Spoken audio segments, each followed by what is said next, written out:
ओम नमो भगवते वासुदेवाय। हर हर महादेव। परम पावन पुरुषोत्तम मास महात्म्य कथा का 22वां अध्याय। 21वें अध्याय में ऋषि वाल्मीकि राजा दृढ़धनवा को पुरुषोत्तम मास पूजन की विधि बताते हैं। किस प्रकार हमें प्रतिमा की प्राण प्रतिष्ठा करनी चाहिए, किस प्रकार भगवान श्री कृष्ण का राधा सहित आवाहन करना चाहिए, किस प्रकार उन्हें अन्न जल दीक्षा धूप दीप नैवेद्य समर्पित करने चाहिए, किन किन मंत्रों का उच्चारण करना चाहिए और किस समय पूजन करना चाहिए। ये सब बताने के बाद राजा दृढ़धनवा तृप्त नहीं हुए। वो कहते हैं कि हे ऋषि वाल्मीकि, मुझे आगे की कथा सुनाइए। आगे वो ऋषि वाल्मीकि से क्या पूछते हैं, उसकी चर्चा आज की कथा अध्याय 22 में। राजा दृढ़धनवा बोले, हे तपोधन, पुरुषोत्तम मास के व्रतों के लिए विस्तार पूर्वक नियमों को कहिए। आपने पूजन की समस्त विधि बता दी, परंतु इस व्रत के क्या नियम हैं? इस समय क्या भोजन करना चाहिए, क्या नहीं करना चाहिए? व्रती को व्रत में क्या करना चाहिए और क्या करना मना है? इसका विधान क्या है? श्री नारायण बोले, इस प्रकार राजा दृढ़धनवा ने वाल्मीकि मुनि से पूछा। लोगों के कल्याण के लिए वाल्मीकि मुनि ने सम्मान पूर्वक फिर राजा से कहा। वाल्मीकि मुनि बोले, हे राजन, पुरुषोत्तम मास में जो नियम कहे गए हैं, मुझसे कहे जाने वाले उन नियमों को आप संक्षेप से सुनिए। नियम से स्थित होकर पुरुषोत्तम मास में हविष्यान्न भोजन करें। हविष्यान्न भोजन कौन सा है? गेहूं, चावल, मिश्री, मूंग, जौ, तिल, मटर, सांवा, तिन्नी का चावल, बथुआ, हिमलोचिका, अदरक, काल शाक, मूल, कंद, ककड़ी, केला, सेंधा नमक, दही, घी, बिना मक्खन निकाला हुआ दूध, कटहल, आम, हरड़, पीपर, जीरा, सौंठ, इमली, सुपारी, लवली, आंवला, ईख का गुड़ छोड़कर इन फलों को और बिना तेल के पके हुए पदार्थ को हविष्य कहते हैं। हविष्य भोजन मनुष्यों को उपवास के समान कहा गया है। जो मनुष्य इस पुरुषोत्तम मास में केवल हविष्य भोजन करता है, वो भी एक तरह से उपवास ही करता है। समस्त आमिष, मांस, शहद, बेर, राजमांस आदि राई और मादक पदार्थ, दाल, तिल का तेल, लाह से दूषित, भाव से दूषित, क्रिया से दूषित और सब शब्द से दूषित अन्नों को त्याग देना चाहिए। अर्थात जो भाव से दूषित दुर्भावना से दिया गया हो, क्रिया से दूषित हो, बुरे कर्म से उपजाया गया हो, शब्द से दूषित किया गया हो, ऐसे अन्न को त्याग देना चाहिए। दूसरे का अन्न, दूसरे से वैर, दूसरे की स्त्री से गमन और तीर्थ के बिना देशांतर जाना व्रती को छोड़ देना चाहिए। देवता, वेद, द्विज, गुरु, गौ, व्रती, स्त्री, राजा और महात्माओं की निंदा करना पुरुषोत्तम मास में वर्जित है। व्रती मनुष्य को कभी भी देवताओं की, वेदों की, ब्राह्मणों की, गुरु की, गौ माता की या व्रती की, स्त्री की, राजा और महात्माओं की निंदा नहीं करनी चाहिए। सूतिका का अन्न मांस है। सूतिका का जो अन्न है उसे मांस समझा गया है। फलों में जंबीरी, नींबू को मांस समझा गया है। धान्यों में मसूर की दाल और बासी अन्न भी मांस ही समझा गया है। बकरी, गौ, भैंस के दूध को छोड़कर सब दूध आदि मांस के समान है।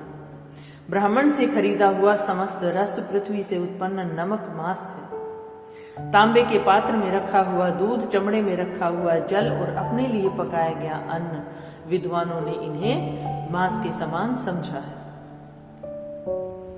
पुरुषोत्तम मास में ब्रह्मचर्य, पृथ्वी में शयन, पत्रावली में भोजन और दिन के चौथे पहर में भोजन करना चाहिए। हमें ब्रह्मचर्य का पालन करना चाहिए। पृथ्वी पर ही सोना चाहिए। पत्तों से बने हुए पात्र में भोजन करना चाहिए और दिन के चौथे पहर में भोजन करना चाहिए। पुरुषोत्तम मास में रजस्वला स्त्री, अंत्यज, मलेच्छ, पतित, संस्कारहीन और ब्राह्मण से द्वेष करने वाले, वेद से गिरा हुआ, इनके साथ कभी बातचीत न करें। इन लोगों से देखा गया और काक पक्षी से देखा गया। सूत का अन्न और 2 बार पकाया हुआ और भुजे हुए अन्न को पुरुषोत्तम मास में नहीं करना चाहिए, नहीं ग्रहण करना चाहिए। प्याज, लहसुन, मोथा, छत्रा, गाजर, नालिक, मूली, शिग्रू, इन सब को पुरुषोत्तम मास में त्याग देना चाहिए।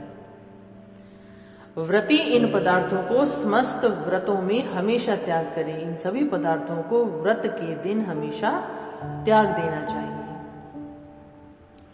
विष्णु भगवान के प्रीत्यर्थ विष्णु भगवान की प्रीति में भक्ति में अपनी शक्ति के अनुसार कृच्छ्रादि व्रतों को करना चाहिए। कोहड़ा, कंठ, कारिका, लठ, जीरा, मूली, बेल, इंद्रव, आंवला के फल, नारियल, अलाबू, परवल, बेल, चर्म शाक, बेर, बैंगन, आजिक, बल्ली और जल में उत्पन्न होने वाले शाक प्रतिपदादि तिथियों में क्रम से त्याग देने चाहिए।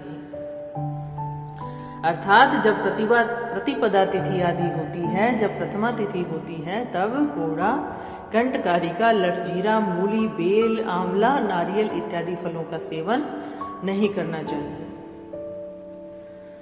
गृहस्थी व्यक्ति को रविवार के दिन कभी भी आंवले का सेवन नहीं करना चाहिए। पुरुषोत्तम भगवान के प्रीत्याश्च जिन जिन वस्तुओं का त्याग करें, उन वस्तुओं को प्रथम ब्राह्मण को देकर फिर हमेशा भोजन करें। आप जब व्रत करते हैं, पुरुषोत्तम मास में व्रती रहते हैं, तब इन वस्तुओं का त्याग करें और जब आप इन वस्तुओं को ग्रहण करें तो सबसे पहले ब्राह्मण को दें और फिर भोजन करें।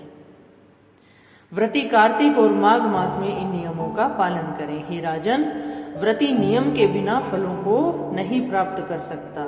हमेशा नियम से ही व्रत करना चाहिए। यदि शक्ति है तो उपवास करके पुरुषोत्तम का व्रत करें, अथवा घृत पान करें, अथवा दुग्ध पान करें, या बिना मांगे जो कुछ मिल जाए उसका भोजन करें। वो भी उपवास ही समझा जाता है। अथवा व्रत करने वाला यथाशक्ति फलाहार कर ले, जिसमें व्रत भंग न हो। इस प्रकार इस तरह का व्रत का नियम धारण करें।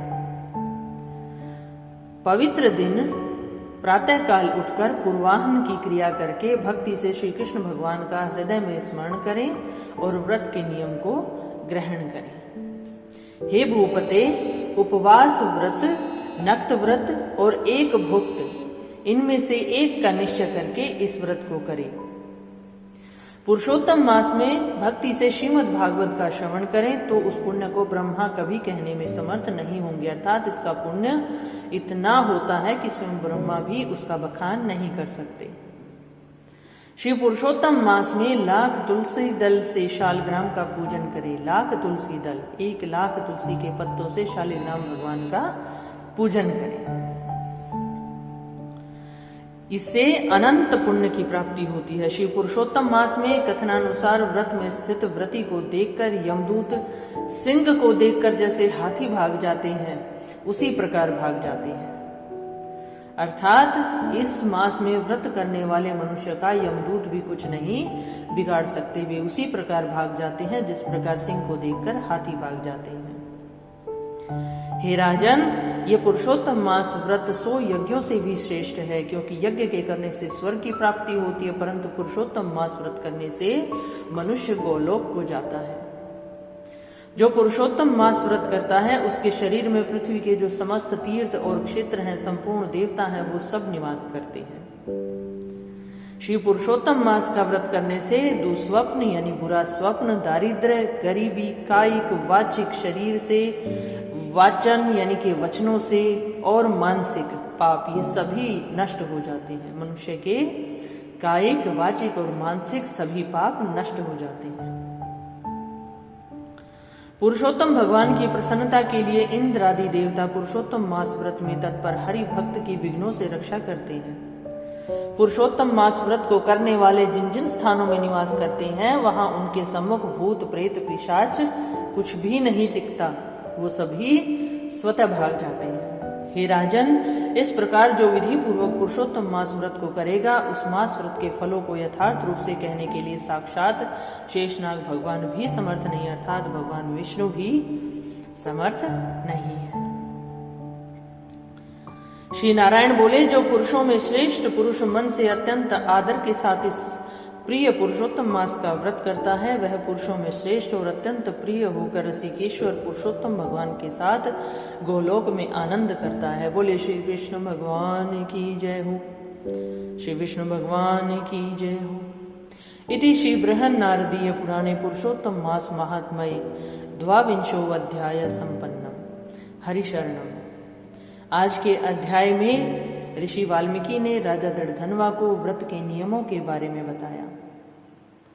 आगे की कथा में राजा दृढ़धनवा ऋषि वाल्मीकि से और क्या पूछते हैं कि पुरुषोत्तम मास का पूजन सेवन करने के लिए और क्या विधि बाकी रह गई है, इन सब की चर्चा अध्याय 23 में। ओम नमो भगवते वासुदेवाय। हर हर महादेव। भगवान श्री हरि सबकी मनोकामना पूर्ण करे, महादेव सब पर अपनी कृपा बनाए रखें। आगे की कथा जानने के लिए मेरे चैनल से जुड़िए, लाइक शेयर सब्सक्राइब जरूर कीजिएगा। हर हर महादेव।